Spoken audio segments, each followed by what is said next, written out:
আজকের ওয়াল পেন্টিংটা অনেক বেশি ইউনিক হতে চলেছে। এটা একটা ফটো ব্যাকগ্রাউন্ডের জন্য এঁকেছিলাম। তো এটা হচ্ছে কি একটা উইংস এঁকেছি। তো দেখতেই পাচ্ছ আমি প্রথমে কালার চক দিয়ে একটু ব্যাকগ্রাউন্ডটার ডিটেলস এঁকে নিয়েছি।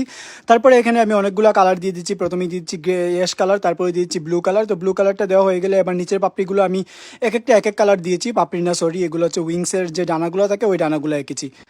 তো এক একটা পালক আমি এক এক কালার করে নিয়েছি। দেখতেই পাচ্ছ আমি এখানে প্রথমে কিন্তু চক দিয়ে এঁকে নিয়েছিলাম। তোমরাও তোমাদের সুবিধার্থে প্রথমে চক দিয়ে এঁকে নিতে পারো। আর এখানে আমি ব্যবহার করেছি শাড়ি পাঞ্জাবির জন্য যে অ্যাক্রিলিক কালারটা রেডি ব্যবহার করি, সেটা আমি ব্যবহার করেছিলাম। তোমরা যারা যারা আমার কাছ থেকে রং নিতে চাও হ্যান্ড পেন্টের, তারা কিন্তু অবশ্যই আমাকে ইনবক্স করতে হবে। তো দুইটা উইংস কালার করা হয়ে গেলে এবার আমি একটু সাইড দিয়ে বর্ডার করে দিচ্ছি। দেখতেই পাচ্ছ কালো কালার দিয়ে বর্ডারটা করে দেওয়াতে কিন্তু অনেক বেশি সুন্দর লাগতেছে ডিজাইনটা। তো নিচের সাইডটা আমি বর্ডার করে দিয়েছি।